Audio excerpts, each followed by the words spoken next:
Olá, meus amigos, sejam mais uma vez bem-vindos ao nosso estudo da Bíblia. Estamos quase terminando este guia, Isaías, Consolo para o Povo de Deus, e hoje iremos abordar o estudo de número 10, Fazendo o Impensável.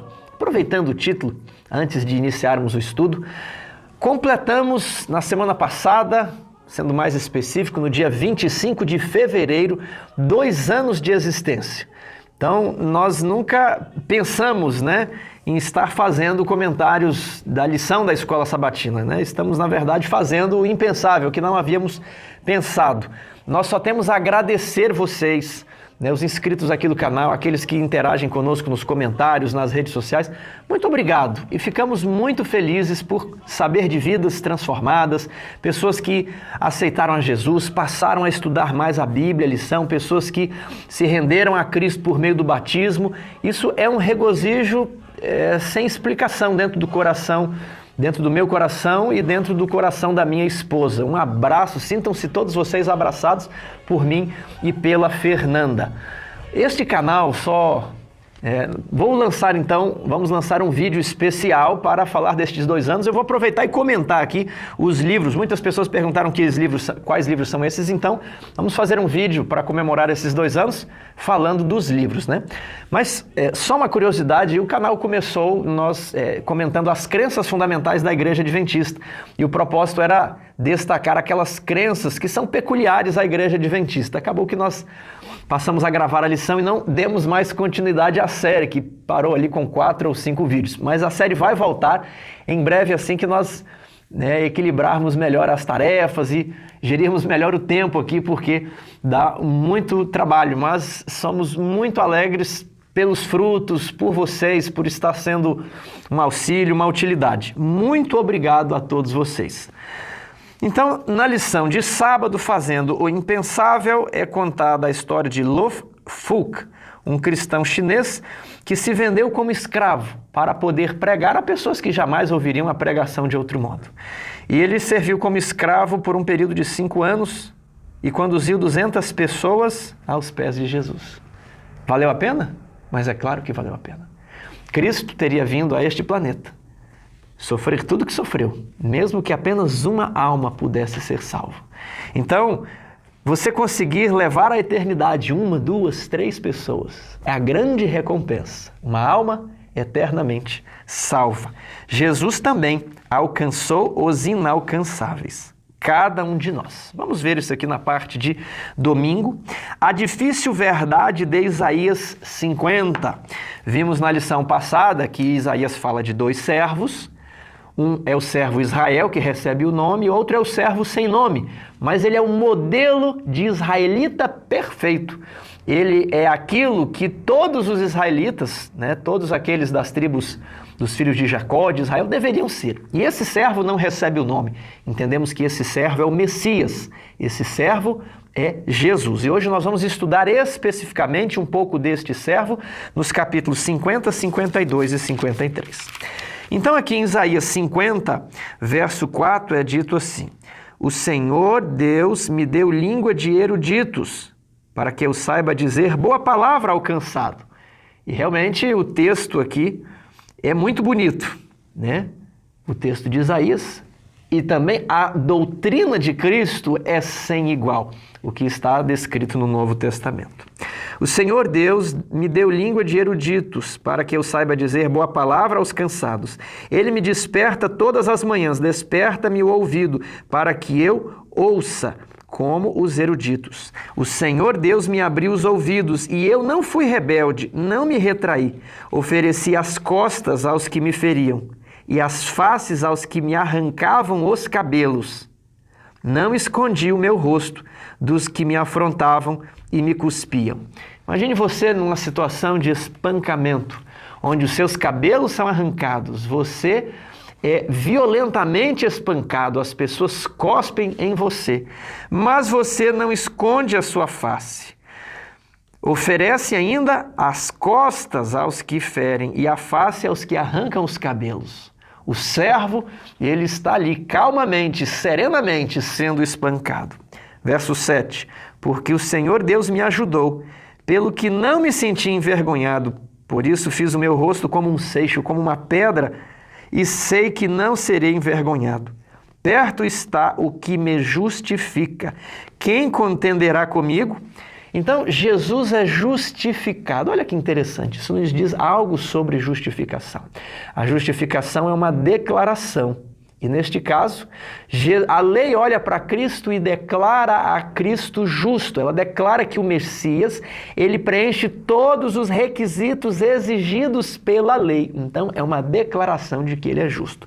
Lá em 1 Timóteo, capítulo 3,16, também fala daquele que foi manifestado na carne e foi justificado em espírito, contemplado por anjos, pregado entre os gentios, crido no mundo, recebido na glória. Que bonito, não é? Voltando aqui para Isaías 58. Perto está o que me justifica. Quem contenderá comigo? Quem é o meu adversário? Chegue-se para mim. Eis que o Senhor Deus me ajuda. Quem há que me condene? Eis que todos eles, como um vestido, serão consumidos. A traça os comerá. Então, no cristianismo não existe apenas o sofrimento do justo, a abnegação, a humilhação. Haverá um dia em que o servo é exaltado. E ele prometeu aos seus seguidores o seguinte: se fizeram isso, né, com o vosso mestre, se chamaram Belzebu, o vosso mestre, o que não será feito aos seus seguidores? Então, se o mestre é humilhado e exaltado, os seus seguidores, ainda que sejam humilhados nessa terra, eles serão exaltados de uma maneira gloriosa um dia. Quem há entre vós que tema ao Senhor e ouça a voz do seu servo, que andou em trevas sem nenhuma luz, e ainda assim confiou em o nome do Senhor e se firmou sobre o seu Deus? Naquele momento de agonia, de angústia no jardim do Getsemane, Cristo não enxergava esperança. Cristo enxergava apenas a morte. Ele não enxergava a ressurreição. Ele não via esperança. É claro que ele sabia o plano, mas ele não conseguia enxergar para além do sepulcro. Ele estava impregnado de densas trevas. E naquele momento, os pecados do mundo inteiro são colocados sobre Jesus. Ali no Getsemane, ele anda nas trevas. Mas ele confia em Deus. Ele pede aos discípulos que orassem junto com ele. Ele rejeitava o cálice. A ira de Deus estava dentro do cálice. E ele rejeitava beber daquele cálice. Mas ele sorveu até a última gota. Ele suportou as trevas. Quando preso à cruz, ele clamou: meu Deus, por que me desamparaste? A ligação entre o pai e o filho foi quebrada. Ele sentiu a separação que causa o pecado. O pai estava ao lado do filho, mas o filho não conseguia vislumbrar a presença do pai. Ele andou nas trevas. Vamos agora ver um pouco mais do que a lição fala aqui na parte de domingo. Nós descobrimos que esse perfeito israelita, este servo, ele receberia a violência física, tudo bem?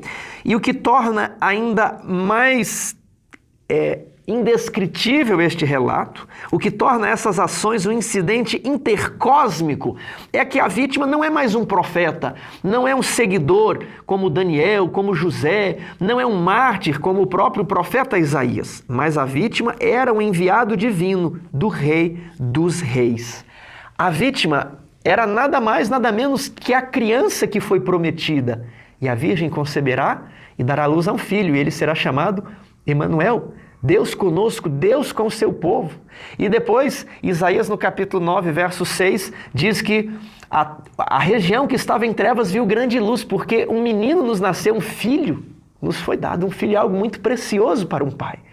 E aquele menino, Jesus, o Messias, ele era o filho de Judá, o filho do reino de Judá, o filho de Israel. O governo estava sobre os seus ombros. Ele nasceu para governar, para reinar, para cuidar de cada um dos seus compatriotas como um pastor cuida das suas ovelhas. Mas aqueles seus compatriotas fizeram o que com essa criança? O que Acás fazia? Ele queimava essas crianças, ele matava os próprios filhos. Então, ao passo que Ezequias reconheceu que com a Síria estava o braço de carne, mas conosco alguém maior, né? O Emanuel. Muitos nos dias de Jesus imitaram as atitudes de Acás, de violência para com o menino que havia sido dado. Isso aqui é o tema de segunda-feira. Isaías é conhecido como o profeta do Evangelho, porque ele vai fazendo pinturas e como uma sinfonia onde o tema vem e o tema volta, o tema vem e o tema volta, né? Existe uma rica estrutura de temas recorrentes em Isaías. O filho, a criança é um tema recorrente. O rebento, o broto, o descendente de Davi, o rebento de Jessé, o pastor que apacentará as ovelhas de Israel, são temas que vêm numa maior intensidade, recuam, aparecem novamente, e é todo esse conjunto da obra que deixa o livro de Isaías tão bonito. Então veja o que a lição de segunda-feira nos diz. Em Isaías 7,14, a concepção e nascimento do Emanuel. Depois em Isaías 9,6, o governo está sobre seus ombros, ele será chamado maravilhoso, conselheiro, pai da eternidade, né? E príncipe da paz. Depois, no capítulo 11, o rebento de Jessé restauraria Israel, o espírito estaria sobre os seus ombros. No capítulo 42, ele colocaria o direito sobre a terra e as ilhas do mar aguardariam a sua doutrina. Ele faria a consumação, a confirmação da nova aliança que havia sido prometida para Adão, para Noé, para Abraão. Ele iria confirmar, ele iria ratificar este pacto. E agora, nos versos 49, no capítulo 49, 50 e 53, é descrito uma tragédia com esse ser tão exaltado. Então, a lição diz que há uma estrutura de exaltação do servo, e o servo, então, ele é humilhado, ele é esmagado, mas depois esse servo é exaltado, numa forma de ver, né? Exaltado, humilhado e exaltado. E é isso que nós veremos aqui em terça, quarta e quinta, estudando o capítulo 52 e 53. Aqui no capítulo 52, 13, vamos ler até o fim do 53. E eu aconselho você a ler isso daqui na sua classe. É um dos textos mais lindos da Bíblia, é uma das passagens mais importantes, é a confirmação de tudo que se passou com Cristo há muitos séculos, há 600, 700 anos antes de que essas coisas acontecessem com Jesus. Isaías 52, 13. Eis que o meu servo procederá com prudência, será exaltado e elevado e será muito sublime. Então vemos aqui a exaltação do servo. 14. Como pasmaram muitos à vista dele, pois o seu aspecto estava muito desfigurado, mais do que o de outro qualquer, e a sua aparência mais do que qualquer dos outros filhos dos homens, ao passo de que, mesmo sendo homem, não parecia ser um descendente da raça humana, porque ele estava assim tão desfigurado que causava admiração às nações. Os reis fecharão as suas bocas por causa dele, porque aquilo que não lhes foi anunciado verão, e aquilo que não ouviram entenderão. O pecado causou uma desfiguração em Jesus, a ponto de que ele não parecia o Filho de Deus. E as pessoas pasmavam, mesmo os grandes da terra, os reis, os nobres, eles estariam diante do Filho, mas eles não falariam. Eles entenderiam algo com essa revelação. Aquele que estava exaltado e foi humilhado, em vez de falar, eles entendem, eles ficam quietos, admirados e fecham as suas bocas por causa dele, por causa da intensidade da revelação de Deus por meio de Jesus Cristo. Vamos para o capítulo 53. Quem creu em nossa pregação? Uma pergunta retórica. Consolai, consolai meu povo. Haveria um consolo, a criança viria. Quem creu que a criança viria? Quem creu que haveria um sinal? Quem creu que um menino nasceria e o governo estaria sobre os seus ombros? Né? E a quem foi revelado o braço do Senhor? Há muita teologia nisso daqui. E a Bíblia descreve que Deus libertou o seu povo do Egito com braço forte e mão estendida. É uma expressão corrente. Braço forte e mão estendida. E aqui no capítulo 52 é descrito a libertação do povo. É feita uma recapitulação no verso 4, olha. O meu povo no princípio desceu ao Egito para nele habitar. E depois o povo também é exilado em Babilônia, mas Deus liberta o povo. Esse tema é recorrente aqui em Isaías, que Deus abre o mar, que Deus derrota os inimigos do povo de Deus. E aqui ele está dizendo, o povo vai retornar do exílio babilônico, não é? Agora, veja aqui o verso 10 do capítulo 52. O Senhor desnudou o seu santo braço à vista de todas as nações, e todos os confins da terra verão a salvação do nosso Deus. O Egito viu o braço de Deus nas pragas e na abertura do Mar Vermelho. O Senhor desnudou o seu braço e libertou o povo com mão forte e braço estendido. Tudo bem?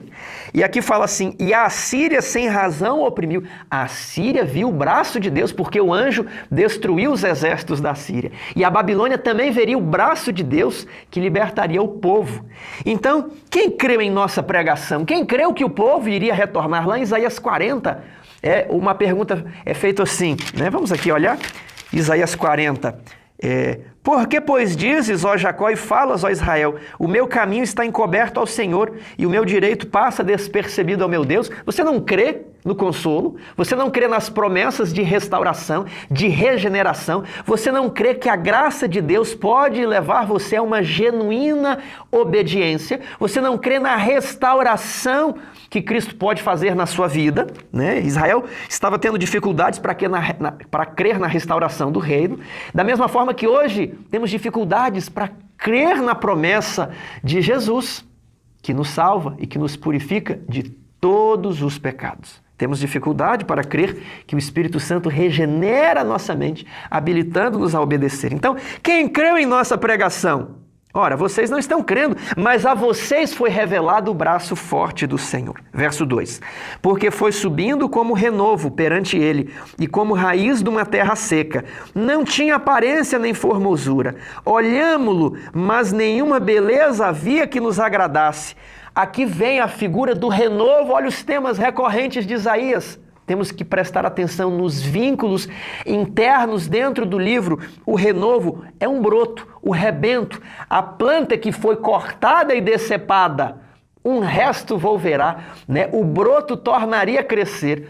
E dentre os filhos de Davi, o mais importante é o servo. O servo é chamado, lá em Isaías capítulo 11, de o rebento de Jessé. Do tronco de Jessé, né, o tronco de árvore que foi cortado, sairá um rebento. Olha, verso 2, porque foi subindo como um renovo, sairá um rebento e das suas raízes um renovo. Aqui você tem rebento e raízes, e aqui em Isaías 53, 2, você tem foi subindo como um renovo e como raiz de uma terra seca. Não tinha aparência nem formosura. O que acontece quando Samuel, o profeta, vai à casa de Jessé para ungir o novo rei de Israel, o homem segundo o coração de Deus? Ele vê Eliabe, e ele vê Simei, ele vê os irmãos de Davi, e ele fala, certamente é este o escolhido de Deus. E Deus fala para Samuel, não te atentes na sua aparência, nem para a sua formosura, porque o homem não vê como Deus vê. Deus vê o interior, o homem vê o exterior, mas Deus vê o coração. Eu os rejeitei, não são esses que eu escolhi. Samuel, você está se atentando para a formosura exterior. E Davi estava lá, cuidando das ovelhas. Preste atenção, onde que Davi estava? Davi, filho de Jessé, Davi era o rebento de Jessé, estava cuidando das ovelhas. E possivelmente não era um filho que tinha a aparência de rei. Olha o tema da aparência. Mas agora o servo, que também é chamado de o filho de Davi, o Messias, o rei, é o descendente de Davi, não tinha aparência nem formosura, olhámo-lo, mas nenhuma beleza havia que nos agradasse. Verso 3, era desprezado e o mais rejeitado dos homens. Aliás, vamos aqui fechar a parte de terça-feira, porque o verso 3 começa na quarta. Então, leia Isaías 52 e 53 e anote as partes em que aparece o tema do sofrimento do inocente pelos culpados. Qual a mensagem essencial para nós nesta passagem? É o sofrimento vicário, é a ideia de substituição. Ele sofre não porque fez algo errado, mas porque nós fizemos algo errado e nós deveríamos sofrer. O tema do sacrifício vicário, da substituição, da troca, será explorado na terça-feira. Então, vamos... um detalhe aqui é o seguinte. Nesse contexto, o paralelo entre as duas perguntas sugere que o braço ou poder de salvação do Senhor é revelado àqueles que creem no relato, é verdade. Você deseja experimentar o poder salvífico de Deus? Então creia no relato. Eu gostaria de acrescentar aqui, não apenas crer no relato, mas siga o servo. Acho que a intenção do autor é a melhor possível, eu só gostaria de esclarecer um pouco mais. No cristianismo hoje, existe apenas a ideia de crer no relato. Não tem problema crer no relato, o problema é apenas crer no relato. Quando Jesus chamou Pedro, André, Tiago e João, que estavam ali pescando na Galileia, eles não simplesmente creram que Jesus era o Messias. Deixando as suas redes, o seguiram. Então, creia no relato e siga nas pisadas de Jesus, seguindo o seu exemplo, fazendo as suas mesmas obras de alívio para com os necessitados, de libertação para com os que estão em pecado e tendo o mesmo caráter de Cristo, de mansidão, nunca gritando, nunca vociferando, nunca falando mal, nunca pronunciando palavras que desonram os anjos e desonram a Deus. Então, siga toda a vida de Cristo. Seja semelhante a Cristo em pensamentos, palavras e ações. Creia no relato e siga o Mestre. Quarta-feira. Os inalcançáveis somos nós. Vamos a partir do verso 3. Era desprezado e o mais rejeitado entre os homens, homem de dores e que sabe o que é padecer. E como um de quem os homens escondem o rosto, era desprezado e dele não fizemos caso. Davi estava desprezado e nem sequer foi mostrado a Samuel como um dos filhos. Samuel teve de insistir, você não tem mais um outro filho? Então, isso aqui é um possível entendimento. Aplicando para Jesus, ele também foi desprezado e rejeitado. Era uma pessoa simples. Pode vir algo bom de Nazaré. Ele trabalhou em uma função simples durante 30 anos. Jesus poderia ter frequentado as melhores universidades, ele poderia ter escrito livros, falado coisas que intrigariam os filósofos e cientistas até o dia de hoje. Mas ele preferiu a vida humilde, se escondendo na cidade de Nazaré, dentro da oficina do seu pai José, assumindo a vida doméstica com seus trabalhos domésticos até os 30 anos de idade. Isso é impressionante. Isso nos emudece.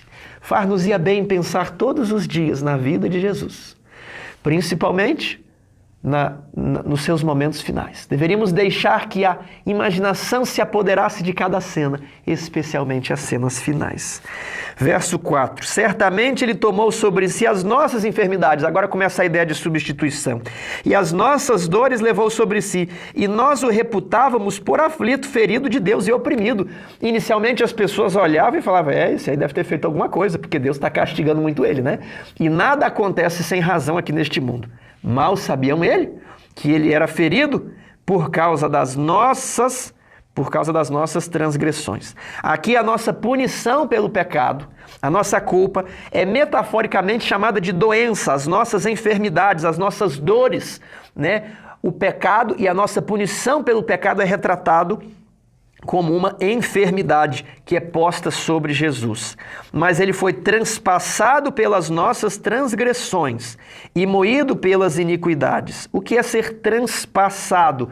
Perfurado. Aqui nitidamente há uma revelação da morte na cruz, a perfuração nas mãos e nos pés e depois perfurado no lado.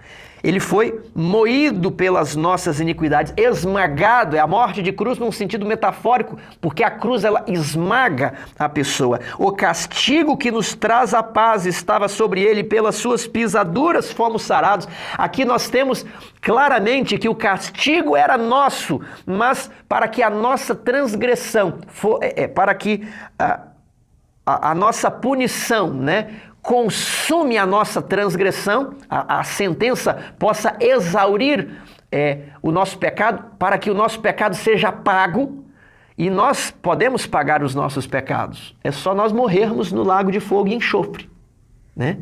Agora, se nós quisermos pagar os nossos pecados e continuar vivendo, alguém precisa pagar por nós. E esse castigo que paga os nossos pecados estava sobre ele. O castigo que o destrói, que o perfura, que o esmaga, mas é o castigo que nos traz a paz.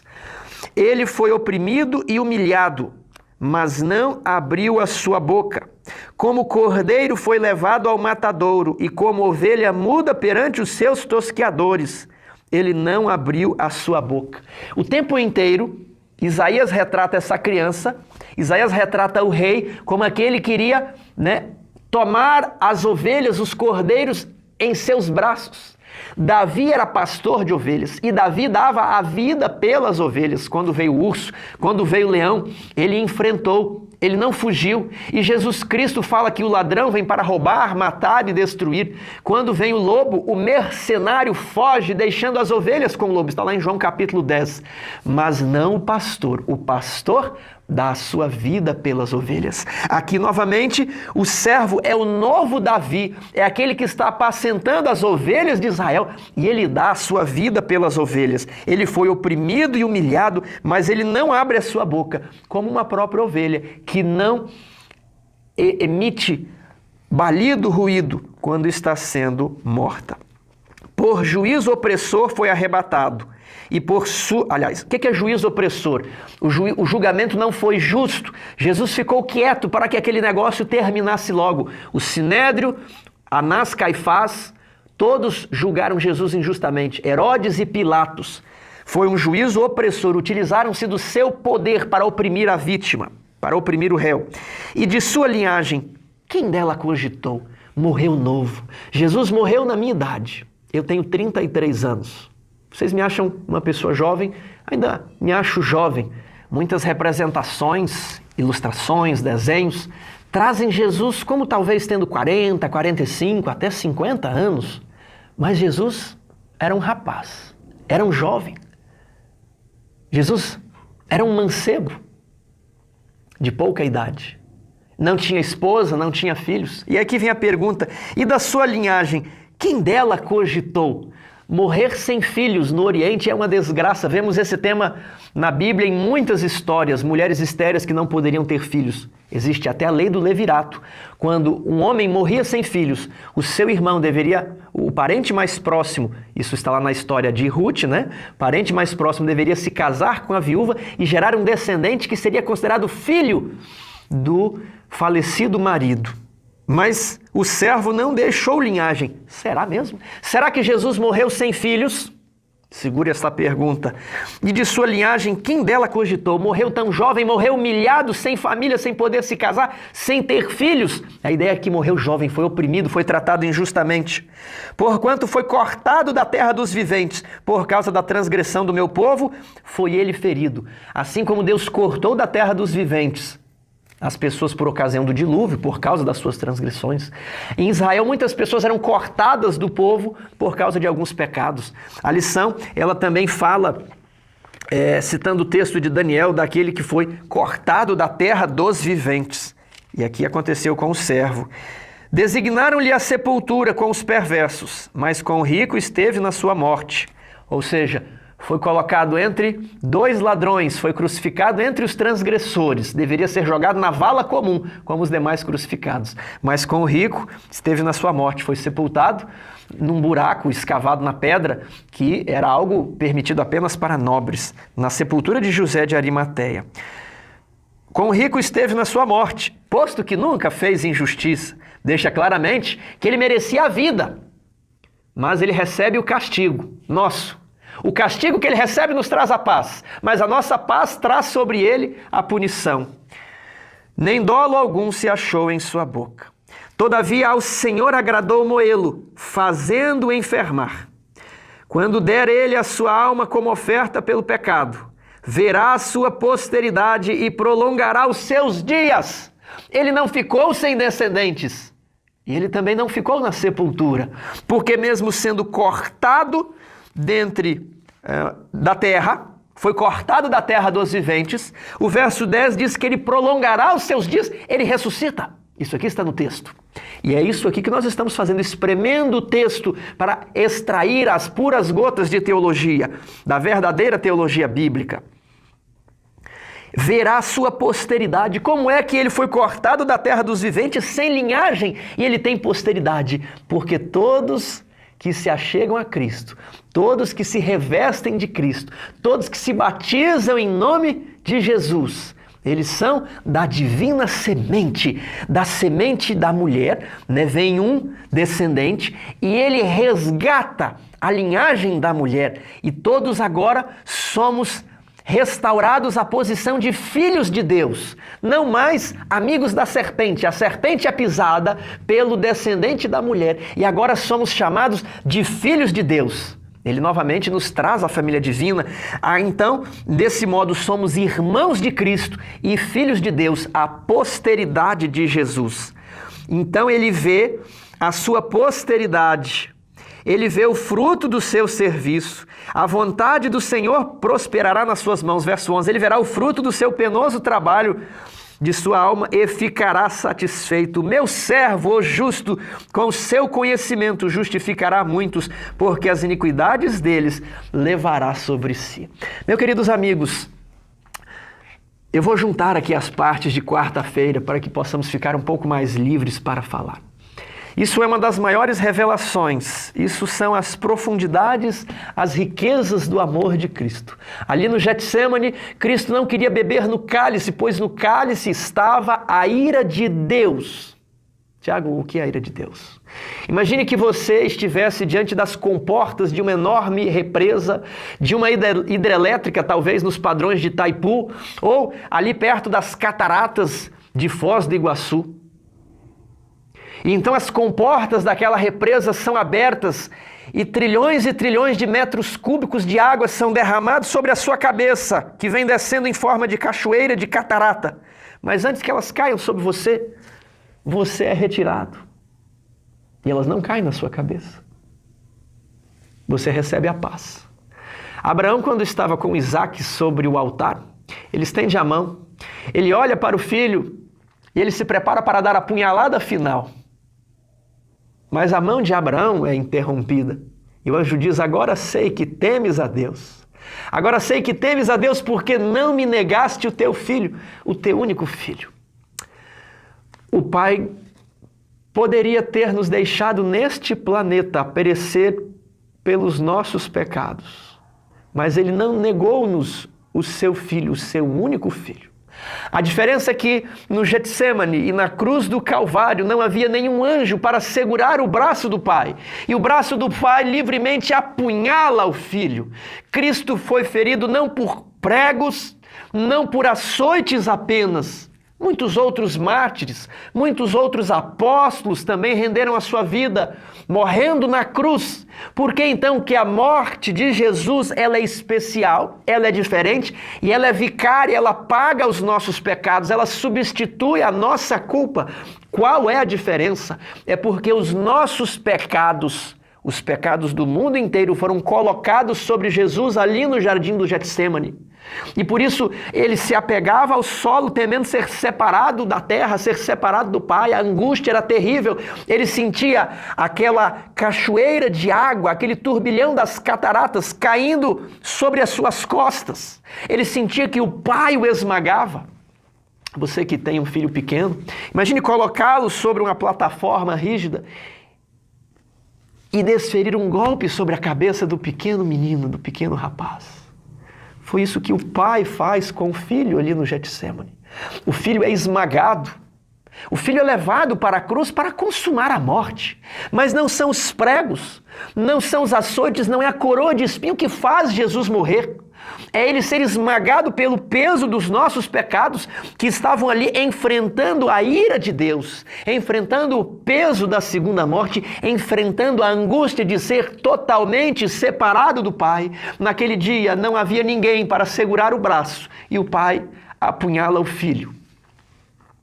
Abraão viu o meu dia, exclamou Jesus.